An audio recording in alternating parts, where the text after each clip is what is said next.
Բարև ձեզ, այսօրվա իմ զրուցակիցն է Վրաստանի հայ համայնքի հարթակի նախագահ և միջազգային հարաբերություններում մասնակից Գյորգի Թումասյանը։ Բարի եկացեք պարոն Թումասյան, շնորհակալ ենք մեր հրավերը ընդունելու համար։ Բարև ձեզ պարոն Ջաբարյան, շնորհակալ եմ ինձ հրավիրելու համար։ Պարոն Թումասյան, մենք այսօր բավականին հետաքրքրական հարցումներ կան, որոնք պիտի շոշափենք, հուսով որ կկարողանանք տեղավորվել 28 րոպեի մեջը, սկսենք ամենագենսական զարգացումներն մեկեն, որը կվերապերի օգոստոսի 8-ի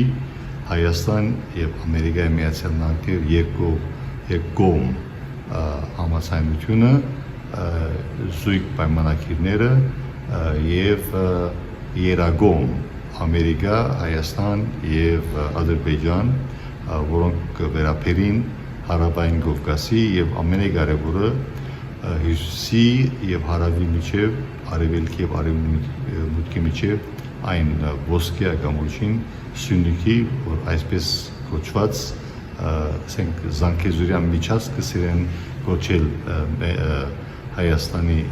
հարևանները, իսկ Հայաստանի վարչապետը կոչի խաղաղության կամուրջ, համագործակցության և խաղաղության կամուրջ։ Օգոստոսի 8-ի կարևորագույն պատմական իրադարձությունը առանձնահատուկ է նրանով, որ Վաշինգտոնը մտնում է մեր տարածաշրջան և Հարավային Կովկասում հենց Միացյալ Նահանգների դաշնակիցը դառնում է Հայաստանը, որովհետև սրանով Վաշինգտոնը այստեղ բերում է ոչ միայն խաղաղության օրակարգ, այլ նաև ես կասեի ոչ թե Տրամպի ուղի, այլ Միացյալ Նահանգների ուղի։ Միացյալ Նահանգները այն հայկական խաչմերուկում, որ այստեղ ձևավորվում է, ամրապնդում է իր ներկայությունը, բայց միևնույն ժամանակ առաջարկում է մեզ ոչ միայն խաղաղություն, այլ տնտեսական զարգացում և ապագա ռազմաքաղաքական դաշնակցություն։ Ես կարծում եմ, որ հայ ազգի համար սա շատ պատմական և կարևորագույն հնարավորություն է և այսօր պետք է նաև մեր քաղաքական դաշտը բաժանվի երկու մասի։ Մարդիկ, ով հասկանում են, թե ինչ է նշանակում Վաշինգտոնի դաշնակից լինելը և Երևան-Վաշինգտոն միասին գործելը, և ով համաձայն է օգոստոսի 8-ի այդ օրակարգին և այն մարդկանց, ով դեմ է այդ օրակարգի և ուստի դեմ է ոչ միայն Միացյալ Նահանգների հետ դաշնակցության, այլ նաև դեմ է խաղաղության և սրանով հաստատի ապահովում է այստեղ ցավոք Ռուսաստանի շահերը և ուրիշ պետությունների շահերը, որոնց նպատակն է Հայաստանի սուվերենությունը, որ կորի այդ լոգիստիկ կապերի վրա։ Երևանը և Վաշինգտոնը միասին գործելով ապահովում են այն, որ Սյունիքը և ամբողջ Հայաստանը լինելու է ոչ միայն մեր սուվերենության, տարածքային ամբողջականության, լիարժեք պաշտպանման իրավիճակում, այլ նաև փաստացի այնպիսի դաշնակցի ձևաչափ կարող ենք մենք ստանալ, ինչպիսին Միացյալ Նահանգների համար երկար ժամանակ է եղել է խոսքին Սինգապուրը, կարևոր լոգիստիկ իր կապերով, փոքր պետություն, բայց շատ հզոր և զարգացած, և ինչպիսին է Իսրայելը, նույնպես կարևոր պետություն, կետում, փոքր, բայց զարգացած։ Հայաստանը պետք է այդպիսի հենց դաշնակից դառնա Վաշինգտոնի համար։ Ամերիկայական և ընդհանրապես արտերկրի հայության, ինչպես և հայրենի հայության համար խիստ կենսական կթվի ըլլալ այն հանգամանքը, որ հայկական պետականության քույրության և զարգացման համար առաջին սպառնալիքը կշարունակեն ըլլալ Հայաստանի ներքաղաքական և կրոնական, ներքաղաքական և կրոնական կյանքի այդ դզրուկ փարազիտ ուժերու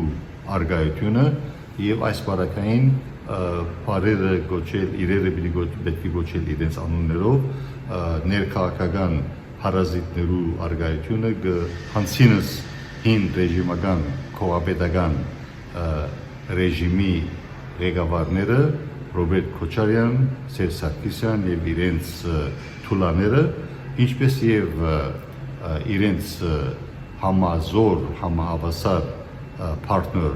Քարեքին երկրորդի կողմէ գլխավորված և իր հետ համազոր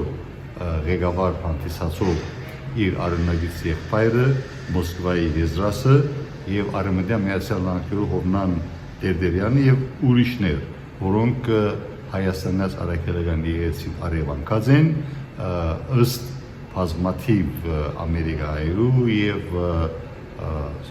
արտերգայերու, ինչպես նաեւ հայրենի մեր ժողովրդին։ Ինչն է այն ճանապարհային քարտեզը, որ դուք պատկերացնեք, որ հայկական պետականությունը եւ Հայաստանից Արաքելական եկեղեցին այս 5-րդ շարասյունեն ռսասրու 5-րդ շարասյունեն, որոնք մշտական սպառնալիք են հայկական պետականության ոչ միայն գոյության, այլ նաեւ զարգացման։ Ինչն է այն ճանապարհային քարտեզը, որ դուք կպատկերացնեք, որ կկարողանա հայկական պետականությունը կկարողանա ցերպազատվել այսպիսի ժխտական ուժերու արգայությունն։ Մենք խոսեցինք ձեր հետ Վաշինգտոնի օրակարգի մասին եւ Հայաստանում գոյություն ունի ներքաղաքական 5-րդ շարասյուն, որի մասին դուք նաև խոսեցիք, որի նպատակն է խափանել խաղաղության օրակարգը, խոչընդոտել Վաշինգտոնի հետ այդ երկկողմ եւ երակողմ կարևորագույն պայմանավորվածությունները եւ վերադարձնել Հայաստանը ռուսական ազդեցության գոտի, նորից իշխել հայ ժողովրդի վրա, ինչպես իրանք դա փորձել են եւ արել են երկար տարիների ընթացքում, թալանելու ժողովուրդը եւ պետությունը եւ հանձնելու Հայաստանի սուվերենությունը Ռուսաստանին, որովհետեւ այս գործակալների միակ տրամաբանությունը հենց դա է եղել եւ իրենք ուրիշ ձև չեն պատկերացնում ցավոք։ Իրենք նույնիսկ չեն հավատում նրան, որ Երևանը կարող է լինել սուվերեն եւ Հայաստանը լինի ինքնիշխան։ Ուստի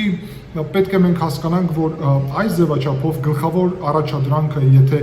մեր նպատակն է Միացյալ Նահանգների հետ պահենք Հայաստանը եւ այդ թվում Սյունիքը եւ որևէ միջանցքի մասին խոսք չի գնում, որովհետեւ Միացյալ Նահանգները այստեղ ներկա են լինելու մեր հետ միասին, բայց սուվերենությունը այդ լոգիստիկ կապերի վրա լինելու է Հայաստանի Հանրապետության ազգային անվտանգության ծառայության սահմանապահ զորքերի, ապա Ռուսաստանը եւ իր գործակալները այստեղ ինչպես ներքաղաքական դաշտում, այդպես էլ ցավոք այն մարտիկով առևանգել են մեր եկեղեցին, փորձում են այնպես անել, որ նոյեմբերի 9-րդ կետը, որը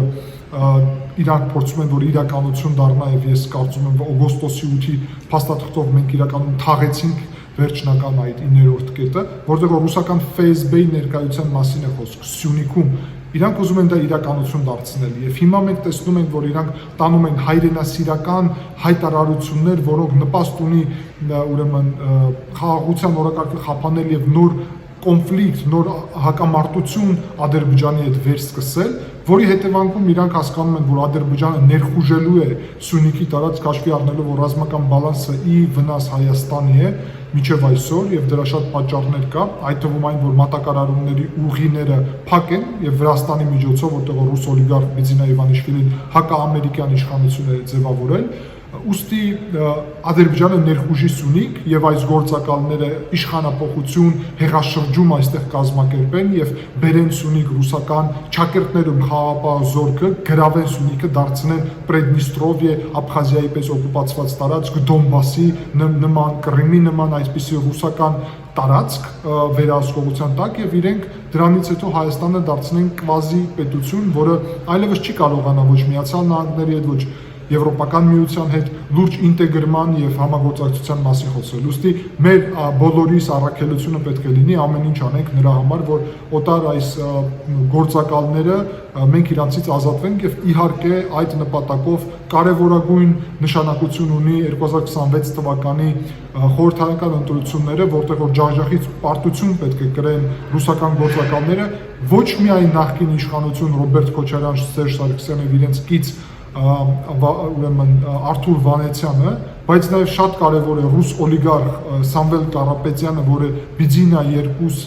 Բիձինա Իվանիշվիլի երկուսը, ռուս օլիգարխը, որը գրավել է փաստացի Վրաստանը եւ դարձրել է բռնապետություն Հյուսիսային Կորեայի եւ Բելարուսի սցենարով, բայց միևնույն ժամանակ իհարկե կարևորագույն հարց է դաշնակցությունում KGB-ի ազդեցությունը, որը աշխատում է այսօր հայ ազգի դեմ, այդ կարևորագույն պատմական կառույցը, ինչպես նաև իհարկե ամենագլխավորը դա այն է, որ Կտրիչ Ներսիսյանը եւ ճակերտներում իր փոքրիկ խմբակը գրավել են մեր կարևորագույն պատմական կառույցը հայ առաքելական եկեղեցին եւ օգտագործում են այսօր հայկական պետության դեմ եւ մենք պետք է կարողանանք իհարկե ազատագրել Մայրաթորը Կտրիչ Ներսիսյանից եւ իր փոքրիկ խմբակից։ Ճիշտ ցերմատ ճիշտ գեդին վրա թրիկ եւ նշեցիք բարոն Սամվել Ղարաբեդյանի ներխուժումը Հայաստանի ներքաղաքական դաշտերից վերջերս ես իմացա որ բարոն Ղարաբեդյանը սկսած է թադական սուտ քուրձեր նախաձեռնել այն լրատվամիջոցներու եւ հրապարակախոսներու թեմ ովքեր ճշմարտությունը կբացահայտեն ինչպես ասենք այս բառը որ կորզածվի լրատվական դաշտերից հայրենի լրատվական դաշտերից լուստրացիա որ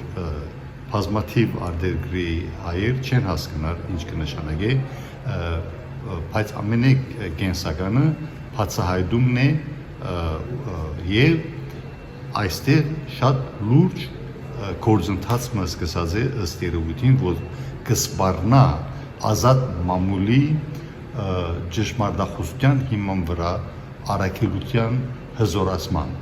Հայաստանից եւ ես սկսած եմ նկատել որ որոշ հրապարակախոսներ վախվելով սկսած են արտահայտվել եւ զուսպ անդերի զսպվածություն կցուցաբերեն, որ վնաս կհասնի հանրության իրազեկվածության վերաբերյալ։ Այս թադական սուտ թադական գործերը կնախաձեռնվին բարձրապես լրացնելու համար։ Ձեր կարծիքով արդյոք Հայաստանի օրենսդրական դաշտը, որ ազատ մամուլը պետք է պաշտպանի, արդյոք թերևս դակավին աշխատանքի կարիք ունի, որպեսզի օրենսդրական դաշտը այնքան ուժեղանա, որ մագարտակը հասնի ամերիկյան ստանդարտին, չափանիշներուն, օրինակ համար Ամերիկայի մեջ Քարեքին երկրորդի Գդրիչ Ներսեսյանի անմիջական կորձընկեր եւ համագլանագից Հովնան Դերդերյանը ազատ մամուլի թեմ թաթ բացավ վերջերս 15 փոխակարգման գեդերու վրա եւ ամբողջ 15 փոխակարգման գեդերը ամբողջությամբ գործընծուց եւ ամերիկյան թադարանը հրահանգեց որ ասենք լրատվամիջոցի ազատ մամուլի ներկայացուցի բոլոր թադական ծախսերը վճարե։ Արդյոք այսպիսի օրինական դաշտի զարգացումը Հայաստանի ներս գենսական չէ, որ ազատ մամուլն Հայաստանի մեջ շարունակի իր առաքելություն եւ հզորանա իր առաքելության մեջ հոգուտ լավ իրազեկված հասարակության։ Դուք շատ ճիշտ նշեցիք, որ ռուս օլիգարխ Սամվել Կարապետյանը ակտիվորեն փորձում է ճնշել ազատ մամուլը Հայաստանում իր տարբեր միջոցների շնորհիվ, հատկապես խոսք է գնում իհարկե ֆինանսական ռեսուրսի մասին, որովհետև ինքը անձամբ դրանով զբաղվել բանտից չի կարող եւ իր բազմաթիվ փաստաբանները ինձ ֆինանսների շնորհիվ դրանով զբաղվում են, բայց այդ գումարները ռուսական են եւ ես կարծում եմ առաջի հերթին Հայաստանի իշխանությունները մեծ առաքելություն ունեն անելու սահմանափակելու ռուսական ֆինանսների գումարների այստեղ բերելը եւ ծախսելը ներքաղաքական դաշտում։ Ես նկատի չունեմ միայն մամուլի ազատության դեմ ուղված, այլ կամ նաեւ սեփական մամուլ ձևավորելու, որը քարոզչա մեքենա պետքա լինի, այլ նաեւ մենք տեսնում ենք ճակերտներում բարերարական գործունեություն, որը փաստացի ձայներ գնելու օրակարգ է հաջորդ ընտրությունների համար։ Ինչ վերաբերվում է դատական համակարգին, ապա վարչապետ Փաշինյանը մեզ խոստացել էր բոլորիս, որ դատական համակարգը կլինի ազատ նախկին ռեժիմի ներկայացուցիչների ազդեցությունից եւ ես կարծում եմ, որ Հայաստանի գործող իշխանությունը դեռ անելիք ունի այն ուղղությունով, որ ամբողջությամբ ազատագրի հայկական դատական համակարգը, որը պետք է այո հրաժարվի իհարկե խորանալ մամուլի սահմանափակման գործընթացով այդ ռուս օլիգարխի կամ որևէ ուրիշ այդպիսի ձևաչափով եւ դրանով փորձել ազատ խոսքը սահմանափակել Հայաստանում։ Մենք պետք է շարժվենք այնպիսի ժողովրդավար պետության ուղղությունով, որտեղ որ գիտեք, ժողովրդավարությունը պետք է լինի պաշտպանված եւ դա նշանակում է, որ ինքը պետք է ունակ լինի ժողովրդավարությունը իրեն դրսի ազդեցությունից, որը ուղղված է ժողովրդավարության դեմ, որովհետև կա նաև ազդեցություն, որը հակառակը ժողովրդավարության ի աջակցություն է,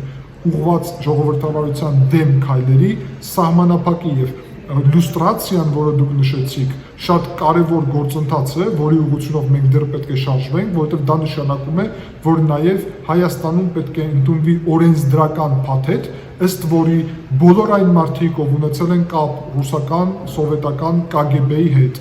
ունեցել են գործակալական կապեր, չպետք է ունենան հնարավորություն որևէ ձև մասնակցեն քաղաքական եւ հասարակական կյանքում, դա պետք է օրենքով սահմանափակվի, ինչպես դա տեղի է ունեցել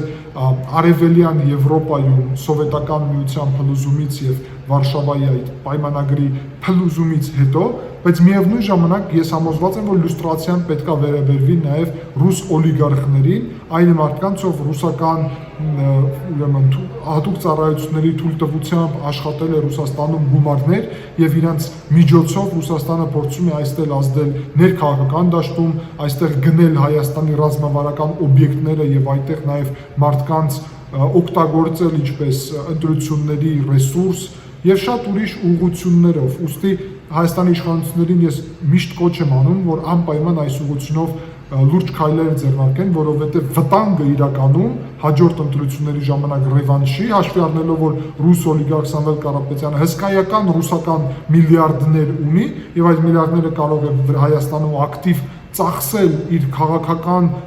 ձայները գնելու համար, մեծ է այս վտանգը, ուստի պետք է չեզոքացնել այս վտանգը։ Այն ինչ որ գվերապերի ընտրագաշարքին, ըստ երևույթին հին ռեժիմականները 2021-ի հունիսի խորհրդարանական արտագաղթ ընտրություններու ժամանակ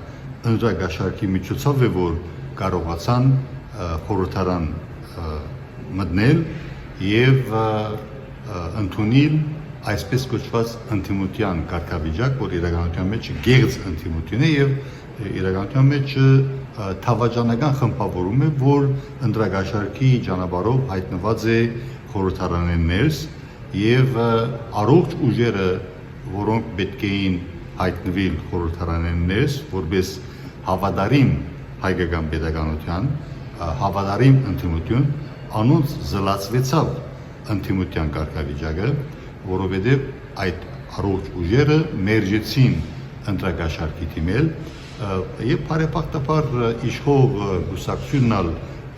թափանցիկ ընդդիմությունների շնորհիվ կարողացավ իրականացնել մեծամասնություն, սակայն այդ մեծամասնությունը վտանգված է գշարունակի վտանգված ըլլալ գեղձ ընդդիմության եւ թավաճանական ընդդիմության, ճագիրդյալ ընդդիմության արգայությամբ։ Արդյոք չեք կարծում, որ ժամանակը եկած է, որ հայկական պետությունը օրենք մշակե եւ խիստ կերպով պատասխանատվության ենթարկե այն քաղաքական ուժը կամ ուժերը, որոնք կդիմեն ընտրագաշարքի եւ նաեւ հագապետական լրատվություն, դեղեկատվական պատերազմ մղող լրատվական միջոցներու արգայության թեմ։ Այո, Ամերիկայի մեջ ժողովրդավարություն կա, ինչպես եւ հավաքական արևմուտքի մեջը, սակայն երբ հարցը կվերապերի պետական սպառնալիքի, այնտեղ գանք կառնե ազատությունը, բազմաթիվ մասնակիցներ եւ բազմաթիվ քաղաքականապես հասուն, ասենք անձնավորություններ այն հաստատ կարծիքին են, որ ժողովրդավարությունը ազատություն է, այո, բայց ոչ անարխիա։ Ես համոզված եմ, որ անպայման Հայաստանում պետք է ընդունվի այդպիսի օրենսդրություն, որը կսահմանափակի օտար ֆինանսավորման հնարավորությունները, հատկապես որը վերաբերվում է ընտրակաշարքի ուղղությունով կոնկրետ քայլերին եւ վտանգը հենց ռուսական կապիտալում է, որը օգտագործվելու է եւ արդեն սկսվել է օգտագործվել այդ ուղղությունով հենց ռուս օլիգարխ Սամվել Կարապետյանի կողմից, անպայման պետք է սահմանափակել այս կաշառքի ձևաչափը, բացի դրանից խստորեն պատժել այն մարդկանց, ով դիմում է ընտրական կաշառքի եւ իհարկե դուք շատ ճիշտ եք նշում, որ անպայման նաեւ պետք է տեղի ունենա լրջագույն մեխանիզմների ձևավորում հիբրիդային պատերազմից պաշտպանվելու նպատակով մենք տեսնում ենք, որ այն ցանցը տեղեկատվական, որը ձևավորված է դաշնակցության կողմից առաջի հերթին եւ նախկին իշխանությունների ուրիշ ներկայացուցիչների նաեւ կողմից լրատվական, սոցիալական դաշտում, սոցիալական մեդիայի դաշտում եւ այլն օգտագործում են fake news-ը, օգտագործում են այդ թվում ուրեմն կեղծ տարբեր տեղեկատվությունները եւ նարատիվները նրա համար, որ հասարակական մտքի վրա ազդեն բացասական առումով հակապետական գործունեություն ծավալեն, որովհետեւ իրենց նպատակն է փաստացի ինչ որ մի կերպ վերադառնալ իշխանություն եւ զավթել նորից իշխանությունը, չեղարկել ժողովրդավարական գործընթացը, իրանք փորձում են օգտագործել ժողովրդավարությունը, որ զավթեն եւ ոչնչացնեն ժողովրդավարությունը։ Դա արեց Վրաստանում ռուս օլիգարխ Բեզինա Իվանիշվիլին եւ դրա վտանգը Հայաստանում իհարկե կա։ Ուստի Հայաստանի իշխանությունները պետք է օգտագործեն այն պողպատե մանդատը, որը տրված է Հայաստանի իշխանություններին հայկական հասարակության կողմից, բայց մյուս կողմից ձեր հարցը շատ կարևոր է։ Այս գործակալներին մենք ընդդիմություն չենք ընկալում։ Ուստի ընդդիմություն իրական պետք է գոյություն ունենա, չի կարելի որ չլինի այդպիսի ընդդիմություն եւ միայն քաղաքացիական պայմանագիրը իշխող կուսակցությունը լինի եւ ռուսական այս գործակալները, ուստի ես կոչ եմ անում այս հարթակով, բոլոր ուրիշ հարթակներով նաեւ, որ առողջ ընդդիմադիր, ժողովրդավարական, արևմտամետ եւ հայամետ նկատի ունեմ սրանում Վաշինգտոնի օգոստոսի 8-ի փաստաթուղթը համաձայնությունը աջակցող ուժերը, որ միավորվեն եւ մեկ դաշինքով, մեկ ուժով գնան այս խորհրդարանական ընտրությունների, որ մենք խորհրդարանում ունենանք իրականում իշխանություն եւ ընդդիմություն, որը կհամագործակցի ի նպաստ հայկական պետության, իսկ հուսով եմ, որ այս ռուսական գործակալների հարցը մի մասը իհարկե իրավական մեխանիզմներ օգտագործելով, որովհետև իրանց տեղը բանտում է գործակալների եւ ահաբեկչություն պատրաստող մարդկանց, բայց մյուս մասը Հայաստանի բնակչության կողմից 0 քվե ստանալով կմնա դուրս խորհրդարանից եւ մենք ունենանք խորհրդարանը ազատ հակապետական էլեմենտներից։ 2020-44 օրյա պատերազմին ետքը եւ հատկապես պատերազմի ընթացքին սկսան ճուրի երես ելնել այն պատմական փաստերը, որոնք կվերապերին այսպես կոչված Բոլոժենիային։ Եվ հանեց դուրս եկավ, որ Բոլոժենիան այն ռուսական սկսած ցարական Ռուսաստանին միջև սովետական Ռուսաստանը եւ հիմա Պուտինյան Ռուսաստանը Գդրիչ Ներսեսյանի ղեկավարությամբ վերականգնած է կարծեք թե ռուսական բռնազավթումը հայաստանյաց արաքելական եկեղեցու եւ հայաստանյաց արաքելական եկեղեցին արդեն վերածված է հզորակույն զենքի ընդեմ հայկական պետականության, այսինքն թավաճանական գառույցի վերածված է, որովհետեւ հայաստանյաց արաքելական եկեղեցին արևանքված է։ Ինչպես կպատկերացնեք Քարեկին B գոչեցյալ Գդրիչ Ներսեսյանի եւ իր կլանագիցներու ասենք աթորազրգումը, պաշտոնազրգումը հայաստանյաց արաքելական եկեղեցի ներս եւ նաեւ այստեղ շատ կարեւոր հանգամանք մգա, որ գարկմը հայրենագիցներ եւ Հայաստանեն ներս եւ հատկապես Հայաստանեն ներս սխալ գերբով համոզված են, որ Հայաստանից արաքելական եկեղեցու կալվածները իբրև թե գպատկանին Քարեկին B-ին։ Ուրեմն այս հարցը մի քիչ խրթին է, գիտեմ որ խրթին է, բայց պիտի առաջարկեի, որ ծեր դեսությունը ներկայացնեք եւ ինչպես կպատկերացնեք Հայաստանից արաքելական եկեղեցու ազատագրումը եւ ցերպազատումը Քարեկին Գդրիչ Ներսեսյանեն եւ իր գլանեն մաֆիային։ Դուք շատ ճիշտ եք նշում, որ ցավոք Ռուսաստանը հետսովետական տարածաշրջանում այս մոտեցումն է ունեցել, բայց հատկապես հայ ազգի ուղղությամբ պատկերացրել է միշտ եւ իրագործել է հայ առաքելական եկեղեցու միջոցով է փորձել ուրեմն վերահսկել մեր ազգը եւ հիմա հոկտեմբերի 27-ի հակապետական հանցագործության հետևանքում նաեւ Գարեգին երկրորդ կոչված Կտրիչ Ներսիսյանը եւ իր փոքրիկ խմբակը ճակերտներում կլանը, դուք շատ ճիշտ նշեցիք, մաֆիոզա կլանական այդ համակարգը զավթել է մեր եկեղեցին։ որովհետև եկեղեցին դա հոգևորականների սեփականությունը չէ։ Իրենց դա չեն թողել իրենց հայրերը եւ պապերը։ Դա մեր ազգի ժառանգությունն է եւ եկեղեցին դա հոգևորականները եւ խոտն է հավատացյալ ժողովուրդը, այսինքն հայ ազգը։ Ուստի եկեղեցին պատկանում է մեզ բոլորիս, չկա եկեղեցու ներքին գործեր եւ դա նշանակում է, երբ մենք խոսում ենք Կտրիչ Ներսիսյանի եւ իր կողմից ստեղծված այդտեղ պարակտող մեր եկեղեցին եւ ինչ ենք ասում եւ ինչ նկատի ունենք, երբ ասում ենք եկեղեցին, դա պարակտել է մեր ազգը, ինչպիսի արժեքային համակարգ է ձևավորվել, ինչու մենք պարտվեցինք նաեւ պատերազմում, որովհետեւ Հայաստանի արժեքային համակարգը, հայ ազգի արժեքային համակարգը սխալ հիմքերի վրա են ձևավորված։ Կտրիչ Ներսիսյանը առհասարակ ունակ չէ առաջարկել ժողովրդին հոգևոր սնունդ, հոգևոր հիմք նրա, որ այդ հիմքի վրա հայ ազգը զարգանա եւ աճի։ Մենք դրա փոխարեն տեսել ենք, որ հենց հայ առաքելական եկեղեցին է դարել հայկական պետության ոչնչացման աջակիցը նախկին ռեժիմի ժամանակ, հայկական եկեղեցու այդ կլանն է դարել նաև ֆինանսական առումով կոռուպցիայի գլխավոր աղբյուրը եւ այսօր էլ ցավոք դա շարունակվում է, այդ թվում ուրեմն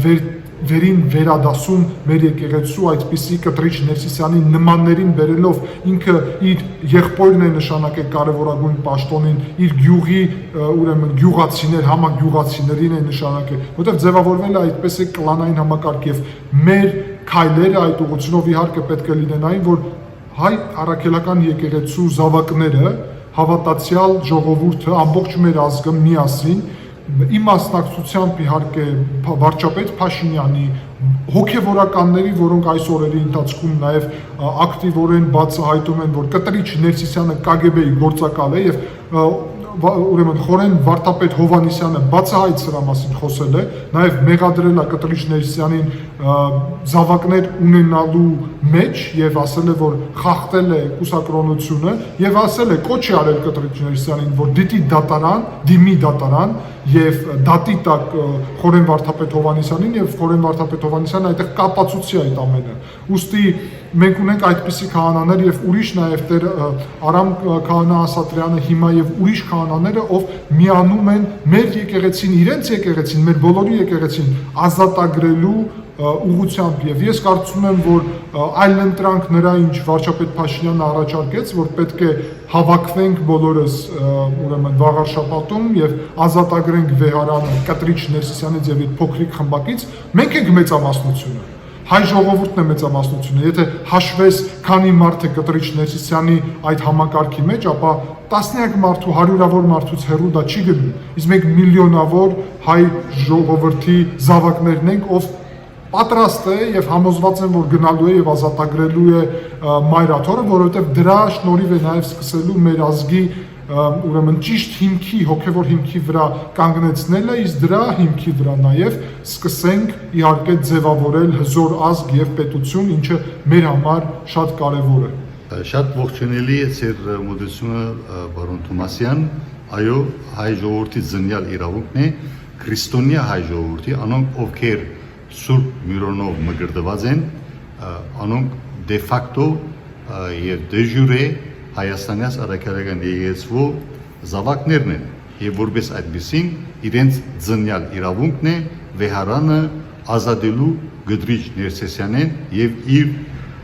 մաֆիային, որպեսի Հայաստանյաց առաքելական եկեղեցին իր հերթին ազատագրվի եւ վերադարձվի հայ ազգին, հայրենի եւ աշխարհասփյուր իր ժողովրդով։ Շնորհակալություն ձեր մեկնաբանություններուն համար, հույսով որ դարձյալ գանթիվենք եւ կշարունակենք այս թեմաների վերաբերյալ զրույցը։ Շատ շնորհակալ եմ ձեզ հետաքրքիր հարցազրույցի եւ համար եւ հուսով եմ, որ մեր համագործակցությունը կշարունակվի։ Հաջողություն եմ ձեզ մաղթում։